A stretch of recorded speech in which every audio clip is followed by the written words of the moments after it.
Hello, everybody. I'm Dr. Ben Edwards. Welcome to another episode of You're the Cure. We are going to have an encouraging show today. We're taking a little pause from the quantum physics, quantum medicine topic that we've been on for so long. I did have another show with that topic today, but I decided we need to pause and talk measles for a minute. There's been a local measles outbreak, so I want to encourage those sick kids and the families. But first, couple of announcements, notilltexas.com, and there's a hyphen between the no and the till, notilltexas.com. That's this week, Tuesday, February 11th. Registration starts at 8 o'clock. If you did not pre-register, get your tickets already online, which I think you still can. But you can show up at the door Tuesday at 8 o'clock and get a ticket. I'll be talking. So will a lot of other folks. I'm going to be talking about America the Sick. Why are we the sickest country? Why are our kids the sickest kids in the whole world? Why do we die younger than any other industrialized country? So we'll talk about that. And hint, it has to do with the same reason our soil's so degraded. When you lose your microbiome, you're 9/10 not human. 1 out of 10 cells are human in your body. 9 out of 10 are not. They're bugs, bacteria, virus, parasite. That's what the Human Genome Project showed us a few years back. We are 90% microbiome, and we got to steward that microbiome. And it's that stewarded microbiome that helps impart health to you, including a healthy immune system that can kill measles. So Tuesday and Wednesday, I'll be speaking at the No-Till Conference. And then also for Veritas Wellness members, a live webinar Q&A with myself, Tuesday, February 11th, 6 p.m. So you can get on your members site and sign up for that and check that out. Okay, guys. So local measles outbreak. I want to give a shout out, just some encouragement to our families down there in Gaines County and any other surrounding counties, but specifically Gaines County. I think they have 10 cases, maybe. Last I looked, and just we've got a lot of friends and patients down there, especially in the Mennonite community. Just want to encourage y'all. Something I haven't heard in the news lately is your kiddos are actually going to be protected for life now, as our grandparents and every generation prior to our grandparents have been protected their entire life. Not so much now with vaccinated folks. In fact, I had a college-age young lady in my office this week needing more information. She needed some informed consent information on multiple vaccines that she was being asked to receive to proceed with her graduate school education. One of those was MMR. That was a little unusual. Usually it's just COVID and flu. And I asked her about that, and she said, oh, yeah, they drew titers on me. They were looking for antibodies for tetanus, diphtheria, pertussis, measles, mumps, rubella. She didn't have titers on any of them. They were asking her to do more shots. So interesting note there. The measles vaccine oftentimes does wane because it's not really true immunization as God would have intended. And God's version of measles immunization goes like this. Everybody got it when they were about 6, 7, 8 years old. Go ask your grandparents. Everybody had that. All our patients that I inquire that are of that generation, they tell me, yeah, I had the usual childhood illnesses, measles, mumps, rubella, chickenpox. So what happened at 6 years old with those folks is they acquired lifelong immunity. And then when that 6-year-old grew up to be 25 years old and had a baby growing in her womb, she passed those antibodies on to the baby through the placenta and through the breast milk. That infant was therefore protected in those first months, especially the most fragile months, that first year of life. But even up to 15, 18 months old, that baby's completely protected by mama's antibodies. And then those antibodies start to wane over time. About 5, 6 years old, they're gone.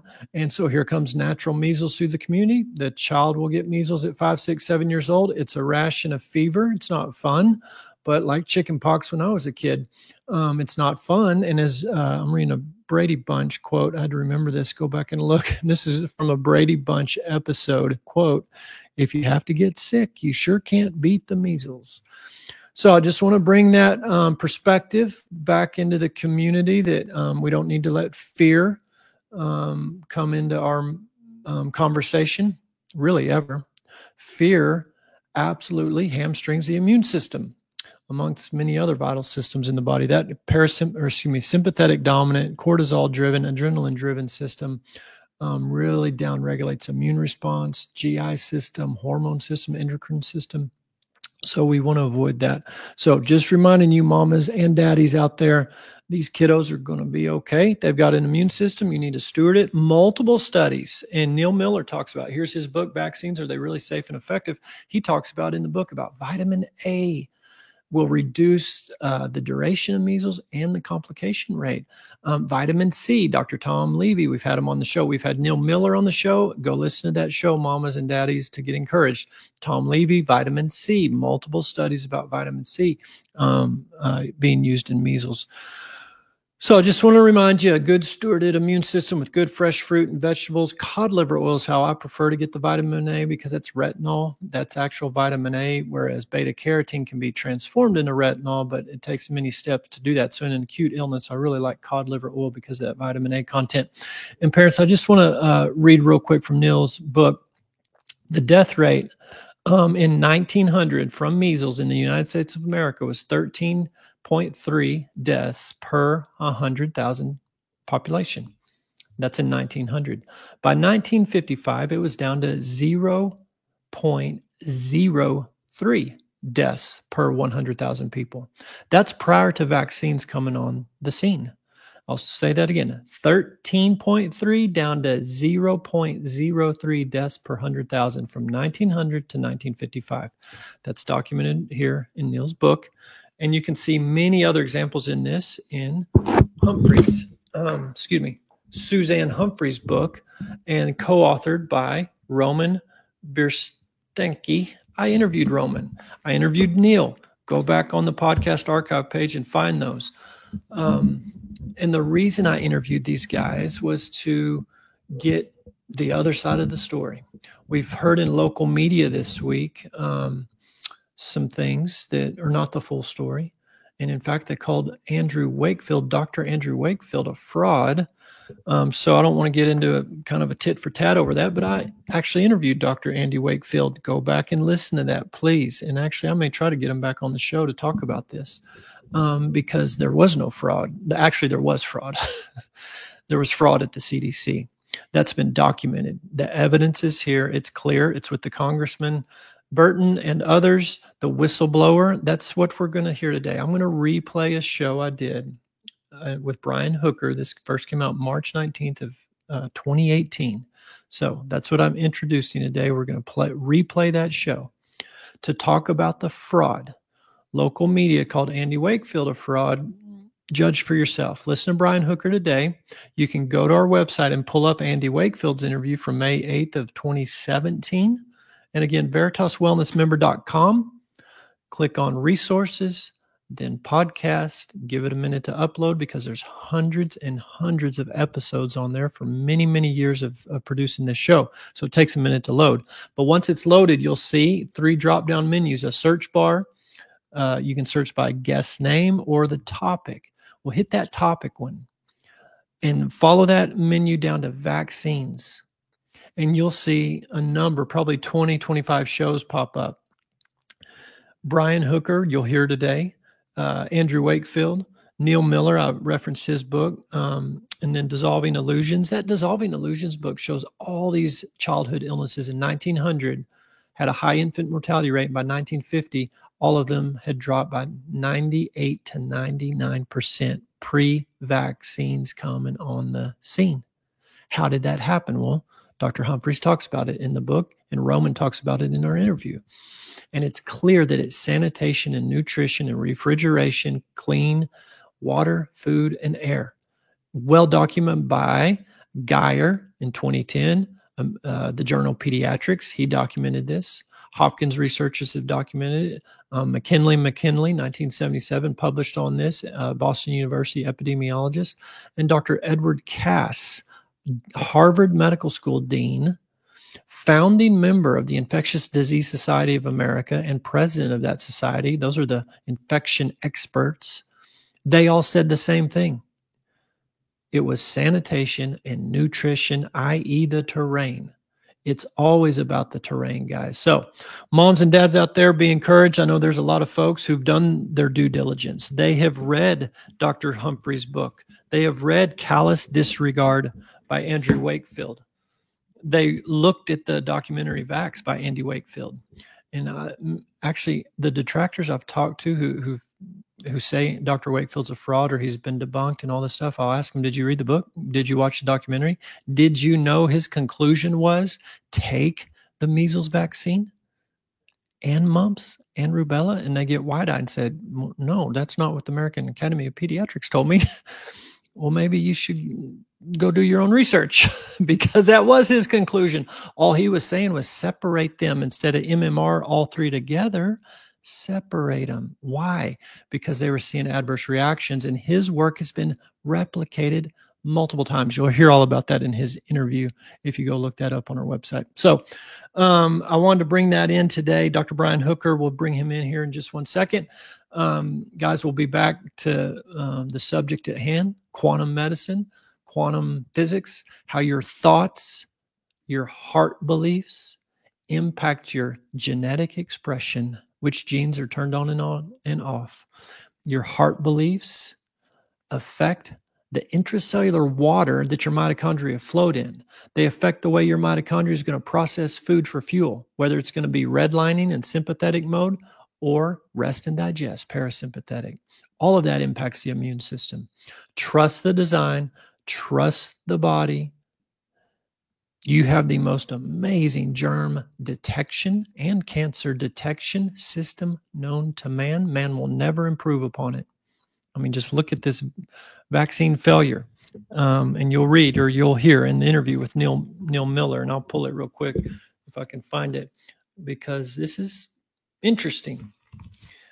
And this is CDC data, 1988. 69% of all school-aged children in the U.S. who contracted measles were vaccinated. 1989, 89% of all school-aged measles victims in the U.S. have been vaccinated. 1995, 56% of all measles cases in the U.S. occurred in people who were previously vaccinated. 1996, the pattern persisted. Measles outbreaks occurred primarily among children who had prior vaccinations. And in 2014, there was an outbreak. Disneyland, you may remember that. 644 total cases that year. Guess how many total new cases of autism were diagnosed that year? 1,882,353. There is a causal link. The CDC did a study out of Atlanta to prove that there was no link between autism and MMR. What they found was a 260% increased risk of autism if you were on the CDC schedule instead of delayed, and if you're an African-American male. That data, they didn't like it. They told the scientists to massage that, change that, figure out, make it disappear. They couldn't make it disappear. They had multiple meetings about this. The final meeting on a Saturday, they said, bring your data and throw it in the trash can. And they all did except for one. His name's William Thompson. He had courage. He had morals and ethics. He kept the documents. Whistleblower status was invoked, a lawyer was retained, and he went to Congress with it. You'll hear that story next with Brian Hooker. Guys, we'll be back next week with another great show. Enjoy this interview from 2018 with Brian Hooker. Well, before I introduce our guest and jump into the topic, I want to start with just a reminder to all the listeners that the reason this show is named You're the Cure is because we believe our body is designed beautifully, perfectly. If you just support it and give it what it needs and avoid what it doesn't, it'll function like it's supposed to. With this new understanding, and a lot of these doctors around the country, integrative or functional medicine doctors, have this new understanding that we just need to support the body's innate ability to heal itself and function normally. There's a lot of education that comes into play because this is a whole new way of thinking. Most people are used to just having a symptom or a disease diagnosed, take a pill, and, the doctor is well educated and knows everything. And what I've learned in the past 5 years since understanding there was more to the story than what I learned in medical school. My passion now is to teach, which is what I do when I go give lectures all around these different communities, the radio show here. And a big part of what I feel obligated to do is give informed consent. And that's kind of how I start a lot of my lectures these days, is the definition of informed consent, which I'll just read it right now. This is from just the online dictionary. Informed consent is a permission granted in the knowledge of the possible consequences, typically that which is given by a patient to a doctor for treatment with full knowledge of the possible risk and benefits. So a lot of listeners probably familiar with this. If you're about to have some sort of procedure done on you, the doctor's going to explain, here's all the potential bad things that could happen, and here's all the potential good things that we're hoping will happen.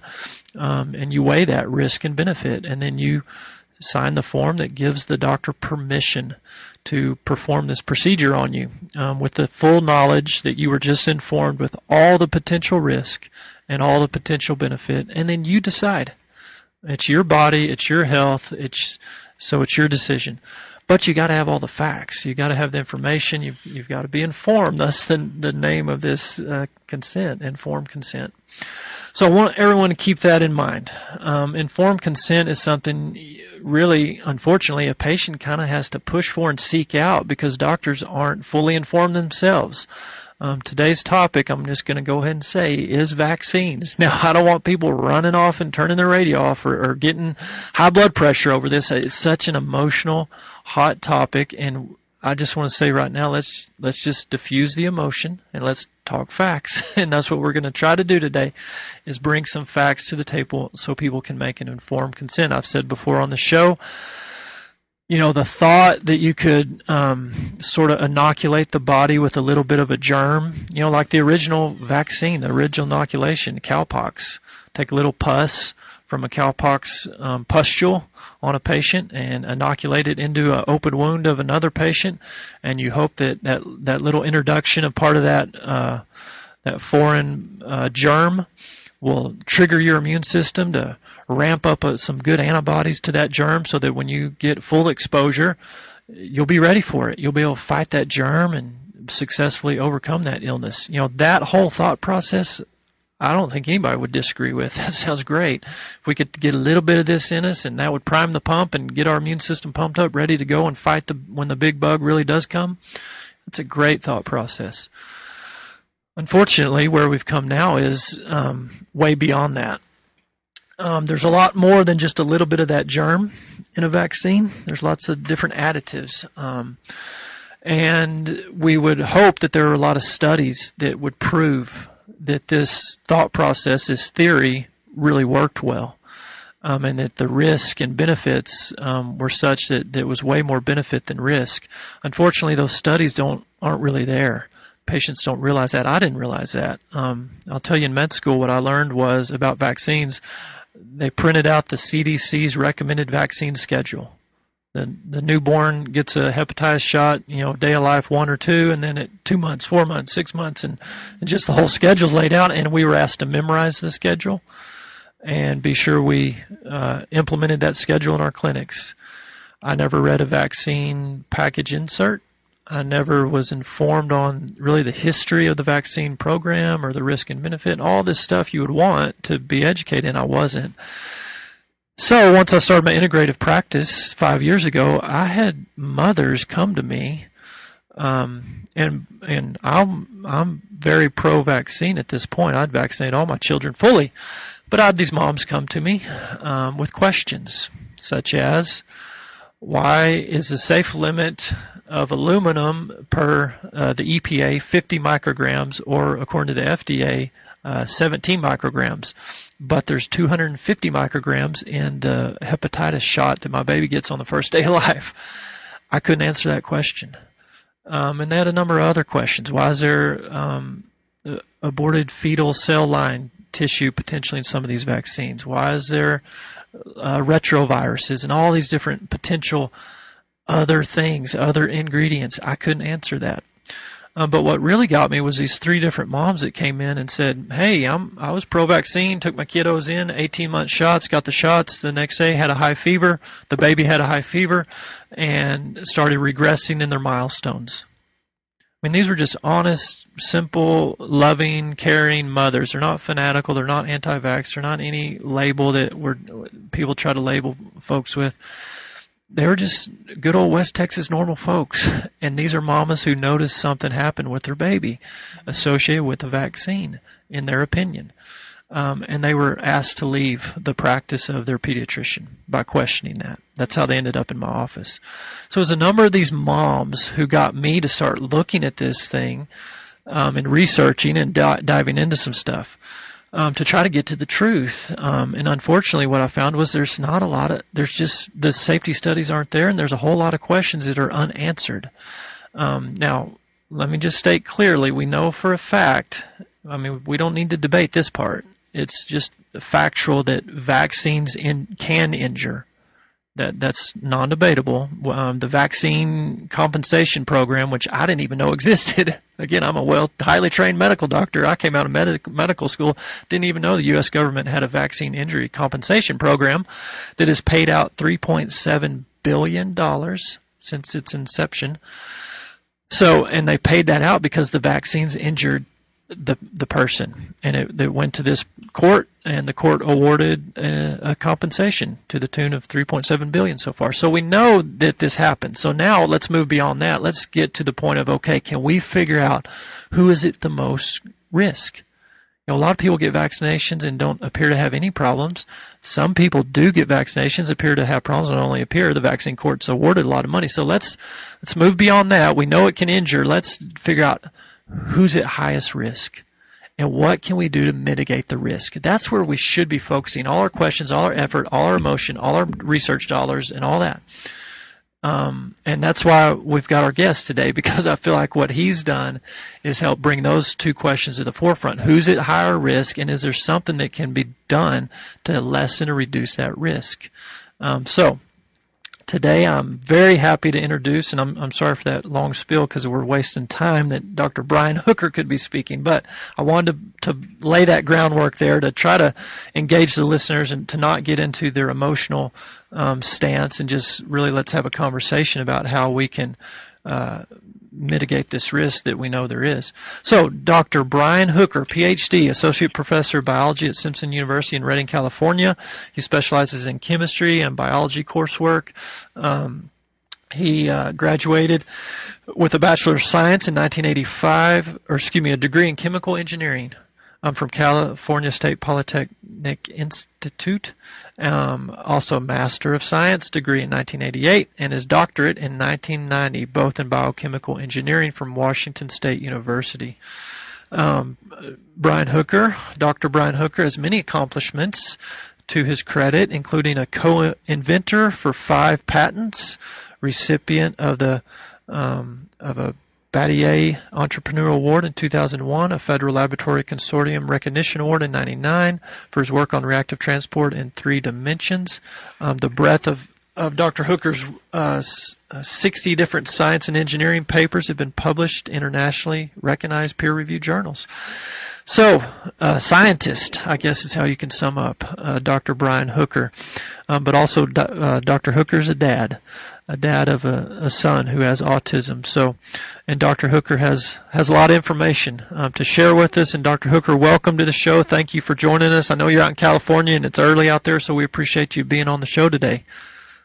No problem. My pleasure, Dr. Edwards. It's great to be on your show. I am really excited to share my story and also applaud you for the information and your conclusions in terms of the lack of information that is out there regarding vaccines, especially infant and maternal vaccine. Yeah. Well, thank you. Dr. Hooker, I'd like you just to start, if you would, by kind of sharing your personal story and kind of where that's led you to the point today, which I'll just go ahead and let the listeners know. Dr. Hooker is pretty much one of the primary focuses of the documentary Vaxxed, which is a film about a cover-up at the CDC, and Dr. Hooker's right in the middle of all that. So we'll get to that part, but I want him to really paint the picture of what led up to that. So Dr. Hooker, just kind of share your testimony, your story, if you would. Okay. My son, Stephen, he's 20 years old. He has a profound developmental disability. He is nonverbal. And it turns out that what happened with him was he was injured specifically by his vaccines that he received when he was 15 months old. Just to give you some background and context, I grew up in a public health family. My mother is a public health nurse, and she was in charge of distributing and overseeing the vaccination program for one of the large counties in Southern California. And so my perspective was that vaccines were the best thing since sliced bread. And I remember looking at the vaccination schedule and looking even at the expanded vaccine schedule, because my son was vaccinated in 1999 and 1998, and he received a lot more vaccines than I ever received as a child. But I remember thinking, oh, this is going to be so great. He never has to go through chicken pox. He never has to get the measles. And I was very excited, and he was vaccinated on time. But we noticed that he was tracking a little slow. He was making his milestones. He was starting to speak. He had language. He was interacting with us. And then at his 15-month well-baby appointment, he received 3 vaccines, all while having an active ear infection. He received the DTaP vaccine, the Haemophilus influenza B vaccine, and the oral polio vaccine. He also had an active ear infection. And at the time, I didn't know that was contraindicated. I didn't know that you weren't supposed to vaccinate a sick child. And the nurse practitioner who vaccinated him said, oh, it's not a problem. It's no big deal. In fact, we had an appointment that same day with the ear, nose, throat doctor who was going to look at him as a potential candidate for ear tubes. And so we knew that he had an infection, but he was vaccinated anyway.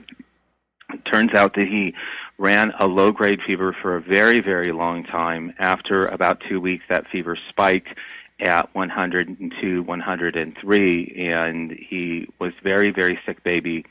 And from that point on, he lost all of his language. He lost all eye contact. He lost everything that he had, all the gains, any type of interaction that he had with my wife and I was just absolutely gone. And so much so that by the time he was 18 months old and he went back into his practitioner, he was diagnosed with full-blown autism, which was actually very, very early for a child like that to get a diagnosis. And we had that diagnosis affirmed in a special ed preschool where he started when he was about the same month that he was diagnosed with autism. And he had multiple things going on. His had chronic diarrhea, had multiple ear infections. He was just, from that point on, not only was it autism, but it was also severe, just, picking up any type of infection. He seemed like he was immunocompromised, which in fact we found out later on that he is immunocompromised. He was diagnosed with a mitochondrial dysfunction as well. And it wasn't until my son was 2 years old that we had even thought to suspect vaccines. We found an integrative physician in our community. We lived in Eastern Washington at the time, and that integrative physician proceeded to tell me all about mercury in vaccines and aluminum in vaccines and the issues around receiving multiple antigens within a live virus antigens within a vaccine. And this whole world opened up that I never, ever knew of. And we suspected that he was mercury toxic. And when we did a hair metals analysis, it showed that we were doing a very, very, very mild intervention to get mercury out of his system, and mercury was pouring out of his hair. Mercury was pouring out of his urine and feces. And I didn't even know at that, I had this recollection, and I remember getting the first hair analysis where we saw this mercury coming out, and I just crumpled into a ball in our bathroom and just cried and cried and cried. I could not believe that this would actually happen to my wonderful child, and I could not believe the lie that I had been told regarding vaccines and regarding the safety and efficacy. Who would ever put mercury into a tiny baby? It just made absolutely no sense to me. And so as a scientist, I was very, very concerned, and I started to monitor and look at the research coming out of the CDC because I wanted to know more. And the Centers for Disease Control is really the bastion of vaccine safety, especially for infant and maternal vaccine safety in the United States. They were the ones that were supposed to be the watchdog, and so I started to watch that agency very, very close. because the question of vaccines and autism was coming up over and over and over again. And that really started my journey in terms of looking more heavily into this issue and using my scientific background to understand really the lack of good science and even the fraudulent science that was coming out of the CDC. Yeah. That kind of reminds me of Robert F. Kennedy. I think it was last year, held a press conference at the Washington Press Club, and the press conference was all about this $100,000 reward he was offering for any scientist who could produce a good study that showed safety of vaccines and mercury, etc. And on the table next to him at the press conference was this huge stack of papers, and in one pile, and then a medium stack in another pile, and then the last pile was empty. And that last pile was the number of studies produced that showed that the current vaccine schedule was safe. And that's one of the biggest alarming red flags to me, is the studies just aren't there. So as you were monitoring that, looking at vaccine studies coming out of the CDC, what did you see? What did you find? Besides maybe there wasn't a whole lot. Well, I found that the science that was being done by the CDC was completely suspect, and that the CDC was fraught with institutional and even financial conflicts of interest. The CDC is in charge of vaccination uptake. They promote vaccines very, very heavily. In fact, they spend about $500 million every year just promoting vaccines. Also, in contrast, in looking at vaccine safety, whether this vaccine schedule is safe for children or not, they were receiving about $20 million. So they were receiving just a mere fraction of the amount of money that they were using to advertise vaccines, to push vaccines, to actually determine whether they were safe and effective. And as a scientist back in 2001 until 2003, I was calling CDC scientists directly on the phone, trying to find the status of different studies that they were doing. They did a big study on mercury in vaccines called the Verstraeten study, and they were producing different iterations of this study. And with each iteration of the study, it became very, very clear that they were not out for the truth, that they were looking to hide what appeared to be a very, very strong statistically significant relationship between neurodevelopmental disorders like autism and mercury in vaccines. And back at that point, this was the early 2000s, the vaccination schedule was loaded with mercury, and it wasn't, the mercury in the vaccines is a huge issue, but the thing that stood out was the depth to which they went in order to hide any type of relationship. They were basically an agency out to indemnify vaccines. And when I started to point this out around 2003 and 2004, directly to CDC scientists and really called them on the carpet, I received a letter from a CDC attorney, which was essentially a cease and desist letter to stop talking to, stop emailing, stop contacting CDC scientists. What they did, which was very, very dubious, was they found out that I was participating in the compensation program to get my son compensated from the injuries that he was receiving from vaccines. And the letter said that, in effect, I was suing the CDC, and therefore, because I was suing the CDC, then I could no longer contact them. And it was preposterous. I remember I showed the letter to my own attorney, and he laughed at it, and he produced a letter back to the CDC saying that Dr. Brian Hooker has, as a private citizen, has the right to contact any scientist in any federal agency, and in fact that the National Vaccine Injury Compensation Program was suing no one, and it was a no-fault program.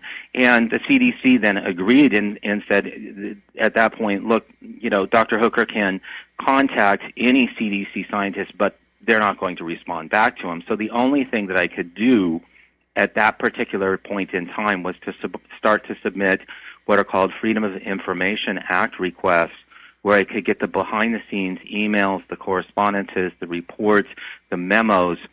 And I started then in 2004 to exercise that particular avenue and submitted FOIA requests. And the fraud and the duplicitousness of the entire vaccination program and the vaccine safety office at the CDC that really poured out in droves. I was receiving thousands and thousands of pages of documents to showing financial relationships between the CDC and other entities that they had paid off to show that vaccines were safe and effective. I saw instances with a group of researchers in Denmark where they actually were directed by CDC officials to omit data that showed a relationship between vaccines and autism, and it wasn't that they were doing bad science. It was that they were doing fraudulent science. And, I've done this ever since. I still submit Freedom of Information Act requests to the CDC. At last count, I've submitted about 120 requests and received over 250,000 pages of documents. And the fraud continues. It's standard operating procedure. Since I started investigating the CDC in 2001, it's now 2018. And this is a propaganda machine and a very, very conflicted, what we would call an agency that had been captured by the pharmaceutical industry, and it continues to this day. Okay, so I want to summarize a little. What you're saying is you were able to obtain some data, which you had to get through a Freedom of Information Act, to get the raw data of these studies. What you saw was that the CDC's own studies showed some correlation with these different vaccines and neurodevelopmental delay, such as autism. But that data was either not published or the data was altered. Statistical gymnastics were performed to alter the significance of the data. Is that what you're saying? That is correct. The CDC will what they'll do, and when I was ultimately contacted by a whistleblower, and we'll talk about that in a minute, that was the subject of the movie Vaxxed, the whistleblower told me, he said, you've got to understand, when the CDC scientists see a relationship that would harm the vaccination program, that would show that there was a problem with a vaccine, they get a bunch of scientists in a room and they work on the statistics, they work over the statistics, and they do, like you said, statistical gymnastics in order to make that relationship go away. If they can't make that relationship go away, then they just simply do not report that effect and act as if it never existed. Yeah. Well, we've talked about this on the show before, specifically with Tamiflu. There's a thing called publication bias. That when a study's done, if the results aren't what the researcher wants or the person funding the research wants, and they simply don't publish it, put it in the filing cabinet, and no one ever sees it. And there's that old saying, statistics don't lie, but statisticians do. And I think that's very appropriate here, because as you got the actual statistics, you got the raw data, you were able to see that relationship and basically figure out, wow, the stats don't lie, but the statisticians do. It's the bottom of the hour already, so we've got to take a break. But when we come back, we'll get into a little more detail on the whistleblower and exactly how that all panned out, and then where we are today with this whole issue and what the hope is for the future. So stick with us. We'll be right back from the break. All right, we are back with You're the Cure. We've got Dr. Brian Hooker on with us today. And I want to reiterate that what I said at the top of the show is we're moving beyond the debate of can vaccines injure people? Of course they can. It's in the package insert. There's a vaccine compensation program that compensates injured folks, so we know it can. So now we're moving to, okay, who's at highest risk? Is there a way to mitigate it? And as Dr. Hooker, even in his own personal story, we can see with his son at 15 months old had an ear infection. So there's one thing right there, right out of the bat, that you don't vaccinate kids that are sick. That needs to be stressed more to doctors, to nurse practitioners, to parents, to nurses, to everybody. We should just know that. And if any kiddo is sick, we'll just skip the vaccine. So that's one way to mitigate the risk some. But it turns out there's other ways too, and there was a study done in Atlanta, Georgia, on kiddos. I believe it was African American kids, and it seemed to indicate some other things we could potentially do to mitigate risks, such as delaying vaccines for a month or 2 or 3 or 5 might reduce the risk, or certain ethnicities might be at more risk. There's a lot of potential questions we could pose as researchers and then go figure out and try to minimize this risk. So I want to talk about that Atlanta study a little more, but we can't do that without talking about the whistleblower that Dr. Hooker mentioned at the CDC. So Dr. Hooker was watching the CDC, watching their data and their papers that were being published. He was contacting them to try to get the raw data. He was using Freedom of Information Act to try to get more data. So Dr. Hooker, take it from there with specifically when and how and why did the whole whistleblower thing with the scientists at the CDC come about? Great. Well, just to go back to something that I had mentioned earlier, I was in touch with CDC scientists back in the early 2000s, and one of the primary scientists that was my point of contact was one Dr. William Thompson. And Dr. Thompson at that point was very dismissive of my concerns. He was seemed even arrogant on the phone regarding some of the concerns, and at one point said, well, my daughter got all the same vaccines as your son, and she's just fine. And I was shocked. I could not believe an epidemiologist would say something like that to me, and I said something like, well, I guess your daughter is just genetically superior than mine compared to my son. And he backpedaled and said, no, that's not what I meant. But anyhow, fast forward to 2013, I get a phone call on my cell phone, and it was a 404 area code, and I knew that was Atlanta, and I knew that it was probably the CDC. And over the time period, actually back in 2005, 2006, I had received some anonymous harassing phone calls from the CDC for my work and for what I was trying to expose. And so I didn't pick up. I didn't want to experience that again. And I thought, well, I'll just let it go to voicemail. And the person who called did not leave a voicemail, and my curiosity, though, got the best of me, so I ended up calling that number back and got the voicemail for the gentleman who called, and lo and behold, it was Bill Thompson. And so here he is. He's calling me in 2013, and we exchanged... This is like 10 years later? Yes, this is 10 years later. Okay, go ahead. Yeah. And then we ended up exchanging emails, and we finally did talk on the phone.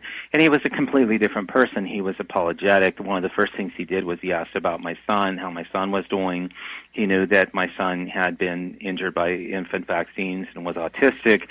And all of a sudden, Dr. Thompson started sharing with me ways that I could get inside data and actually encouraging me to reanalyze data regarding different studies that the CDC had done, different studies that the CDC was working on, and he was giving me the inside track on how I could get more data, more raw data from the CDC, so I could repeat and affirm the analyses that they were doing or dispute what they were doing.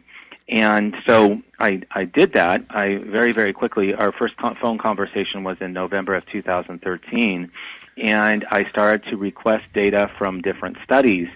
And one of the first studies that he actually entreated me to look at was what was called the Metropolitan Atlanta Developmental Disabilities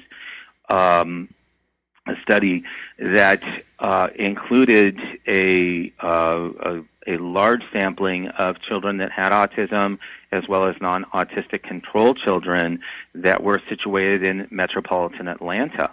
And so he actually coached me on how to get the data, and then he coached me on how to do the study while I was on the outside of the CDC, while he was talking to me very, very privately. And over that period of time, we probably talked on the phone, I'd say 40 times. Wow. And not only was he coaching me on the study, but he was telling me about this culture of corruption and a culture that really, if one of the CDC scientists like himself fell out of the party line, one of the CDC scientists started to dispute vaccine safety and started to dispute these dubious methods that they used really to indemnify vaccines, then they would be suspended, they would be subject to personnel actions, they would be scrutinized. In some cases, if an employee disputed the party line, they would be told that they had a mental health problem and be referred to counseling. And so, this sort of culture of you state the party line, vaccines are safe and effective no matter what the data says, started to unfold before my eyes. And over these phone conversations, I ended up, towards the end of the period that we were talking, I ended up recording about 4 of them. I had 4 long phone conversations with them, and I had to set up sort of a scenario where I could record them. I live in the state of California where it's illegal to record somebody without their consent. But I live in near Oregon, and Oregon is a state where you can do that. And so I would take my car and I'd drive up to Oregon, and I recorded these phone conversations without him knowing. And these 4 long phone conversations that ended up being released ultimately, and also part of the movie Vaxxed. Wow. So what do you think in those 10 years from when it sounded like he was almost belittling you and questioning the whole vaccine safety thing, and to him calling you, asking how your son's doing, and then basically telling you, here's how you need to go about unraveling the truth. I mean, have y'all been able to talk about that, or it would just be conjecture, I guess, if we're guessing, but that's a dramatic change in stance on Dr. William Thompson's part. Yes.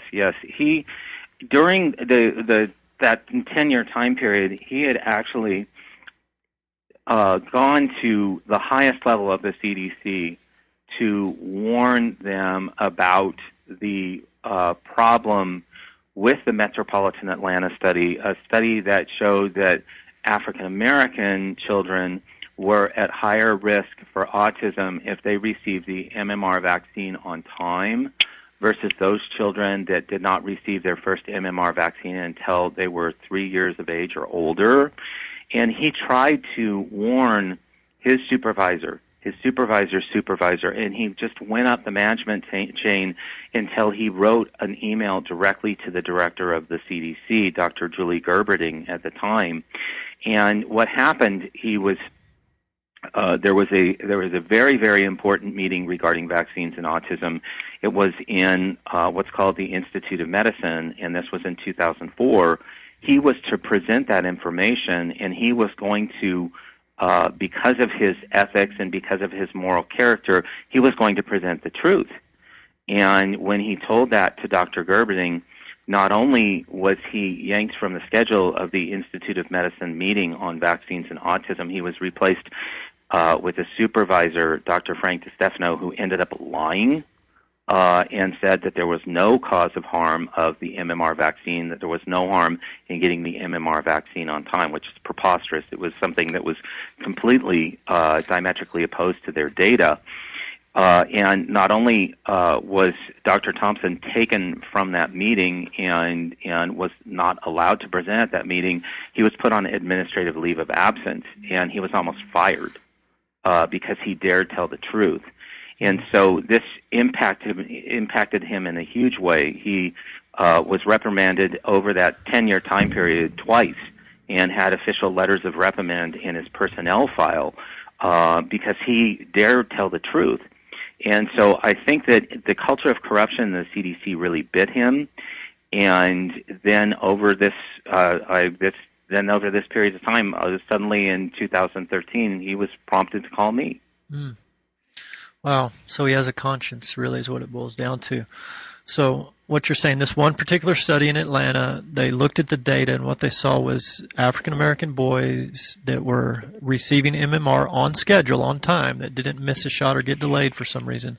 They had an increased risk, and was it, I don't remember if you said this or if I read this, a 300% increased risk of autism? It turns out that when I reanalyzed the data, African American boys receiving the MMR on time, that's anywhere between 0 and 18 months of age, had about a 260% increased risk of having autism versus those that waited and got their MMR after 3 years of age. Wow. And that discounted. That didn't include the children that didn't receive the MMR at all. And you would presume that if the comparison was to children that didn't receive the MMR at all, the risk would even be higher than 260%. Wow. So that data is what William Thompson knew in 2004 and was going to present and was then not allowed to present. That is correct. Imagine if that data was presented, we could have immediately, at least even just in that subgroup of African American kids, let's push your MMR off a little ways. Let's delay it a little bit. How many kids could have been spared? And how much more research could have been done to figure out what other groups or what's the best time frame or schedule, et cetera, et cetera. But anyways, so he wasn't allowed to present, but then he reached out to you 10 years later, gave you this information on here's what you need to ask for and how you need to analyze it. You reanalyzed it and then had these recorded phone calls, and then you were basically ready to go public with it, correct? That is correct. In fact, I reanalyzed the data, developed my own peer-reviewed publication, published the results in a journal called Translational Neurodegeneration, and the results were published and they were made public in July of 2014. And I was very, very proud of that paper, and it showed a strong statistically significant effect, and it nailed down directly to African American males in this group that they studied in metropolitan Atlanta. And then the whistleblower story actually went forward. I was working with Dr. Andy Wakefield at the time, and so we decided to go forward and publicize the fact that there was a whistleblower and that it was Dr. William Thompson around the end of August 2014. And all hell broke loose. Everything, the CDC was on high alert. It was very strenuous time. I had, was receiving calls to get interviewed by different news outlets, ABC News, CNN, Fox. There were. But it was very, very interesting because at the same point in time, the journal where I published that research contacted me, and they wanted to retract my paper. They wanted the paper that I published with this very, very important information. And it turns out, and I kind of put two and two together, and this is a bit of conjecture, but it turns out that somebody from the CDC, in fact, it could have been the director at the CDC who was, according to Thompson, trying to find out as much about me as possible. The director's name at the time was Thomas Frieden. And so Frieden was asking Thompson, who's Brian Hooker, and why have you been in touch with him? And then, meanwhile, it appears somebody, when the whistleblower story broke, contacted the journal and came up with a very, very phony story about a conflict of interest that I supposedly did not report. And so they took the paper down from their website because of this phony conflict of interest. And then, under very, very dubious circumstances, the paper then was retracted in October 2014. Even though it's scientifically solid, I never really received any substantial reason why they would want to retract my paper. I stand by the science to this day, but it's very, very interesting because when you try to publish honest vaccine safety science, this is just what happens. Yeah, it's really, really sad and unfortunate. What shocked me most about that in the documentary Vaxxed was the fact that at the CDC, they, according to William Thompson, had these meetings that gathered these scientists together with all this data from this Atlanta study, and were told, no, take it back to your desk and rework the data, make this go away, make this 260% increased risk go away. And they had a few meetings back and forth, and nobody could make it go away. So then they said, okay, bring me all the data, and we're going to throw it away, basically. Throw it in the trash can, and nobody talk about it. I mean, it's just shocking, absolutely shocking. scheduled a meeting, and they rolled in. I believe the meeting was on a Saturday, and they scheduled a meeting, and some of the top CDC officials were there. In fact, the meeting was ordered by one Dr. Colleen Boyle, who is now in charge of their whole center on birth defects and developmental disabilities, including autism. She ordered that meeting. She was not present at that meeting, but she ordered that meeting in which the data were destroyed. But William Thompson kept some, and ended up, you were able to get some of that data and bring all this to public. So that is quite the journey, quite a lot of stress and a lot of sleepless nights, I'm sure, not even to mention your son with autism through all this. So you've just been through so much. I think we all owe you a lot. And we just have a few minutes left, and there's so much more we could talk about, but I want to just pose this because I know some listeners are probably wondering. I mean, we've identified that obviously sick babies shouldn't be vaccinated. African Americans on time, males for sure, it sounds like based off this one study at least, we need to delay. Do you have an opinion, or is there any more science that's coming out that has come out since then, or just your own personal thought and opinion on who's at highest risk? Is there a better way or safer way do we just say no to all vaccines? Is there a way to delay it? Do you have any input or any take or advice just from your personal standpoint, or is there any data that would suggest something? Well, from my personal standpoint, and also from the data that I've seen come out of the CDC, also some very good studies that have come out recently, I think that participating in the vaccination program as is a huge risk.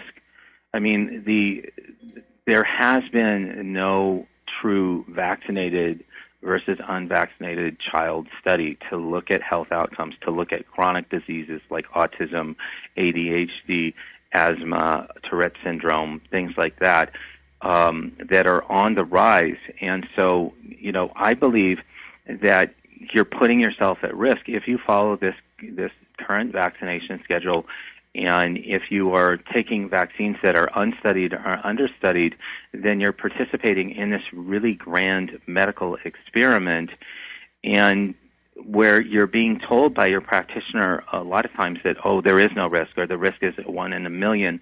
And, when you come to my house, the risk is not 1 in a million. Yeah. The risk is much, much higher than that. And if I had known any of that, specifically regarding my own child and my own child's genetic makeup, which we understand a lot more, we would have never gotten him vaccinated. Yeah. And I do believe that the technology is there, that we can target the vulnerable child, and we can look at vulnerable children in society that should never receive a vaccine. Now, I'm not endorsing that anybody follow the vaccination program. I think that for well babies, for babies that vaccinations seem to be well tolerated, I think that there are some issues there just because of the lack of research studies, the lack of safety studies that have been on vaccines.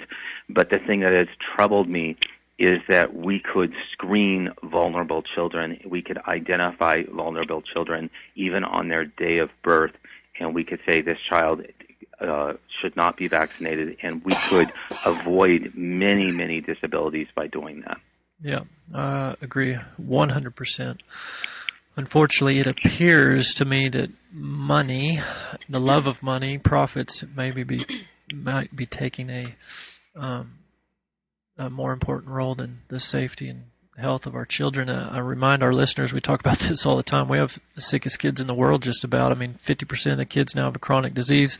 Not only are autism, neurodevelopmental delay diagnoses skyrocketing, the incidence of these skyrocketing, but different autoimmune issues and the whole allergy, asthma, eczema stuff. So there's something wrong with American children. I'm not going to blame it all on the current vaccine schedule program, but obviously there's a whole lot of questions that aren't answered, and we need to be doing a whole lot more. We had someone text in a question real quick in the last 2 minutes. Do you have any thoughts on the flu vaccine? That's separate from the infant vaccine program, but as far as data, we talk about the Cochrane Review Board analyzing data over the last 30 years and really coming back with it's not really that beneficial. But do you have any thoughts on that? We're kind of getting out of flu season now, but What's your take there? I do. One of the things that I'm very, very concerned about is if you look at the vaccines that still have mercury in them, it's the flu shot.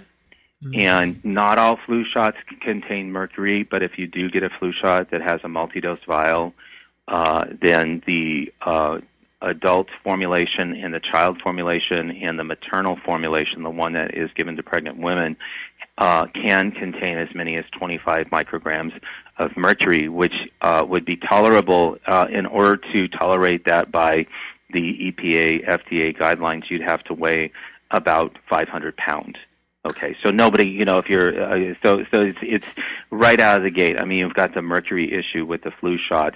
And even beyond that, there are now studies regarding women who have gotten flu shot in pregnancy having greater risk. Even the CDC is saying that there's a greater risk of having a miscarriage, especially if you're in the early portion of your pregnancy. And also, there's a greater risk in the first trimester of pregnancy that you would have a child that has ASD. I published a letter to the editor in the journal JAMA Pediatrics, and so these are things they're in the open literature. They're proven, and so I'm very, very concerned because a lot of OBGYNs are pushing the flu shot. Yeah. They are pushing the flu shot, and it causes inflammation. It causes neuroinflammation in the developing unborn fetus, and that is causing problems. Yeah. Well, unfortunately, doctors are so busy, and this is a really lame excuse, but they are so busy, and they're kind of just given some institutional guidelines to follow, and they don't have time to go dig through the literature and find this stuff and read it, and they just assume that who's ever in charge of these institutional committees and advisory boards are looking out for everybody's best interest. So they just come out with the company line of, the flu shot or whatever, the infant vaccine schedule is safe, effective, and it's just not true. That it hadn't been proven out. And that's all we're really asking here is let's do some good research, some good science, and replicate it, and then we can come up with a good, effective, safe program. And because safe and effective has not been proven, unfortunately. Well, we are about out of time. Well, we are out of time. So, Dr. Hooker, the hour flew by, but we sure appreciate you. I want to say thank you again. I know, personally going against the grain is hard to do, and I can't really imagine what you've had to go through. Not only raising your son with this disability induced by vaccines, but also just, I'm sure your reputation has been tarnished all over the internet and other places, and just sure. You spending countless hours and effort and so much emotion and strain on the family and on you personally. But I think it's a testament to who you are and your moral character and ethics, and I think you'll go down in history as a great man who tried to advance the cause of science and medicine. And so thank you for all you do.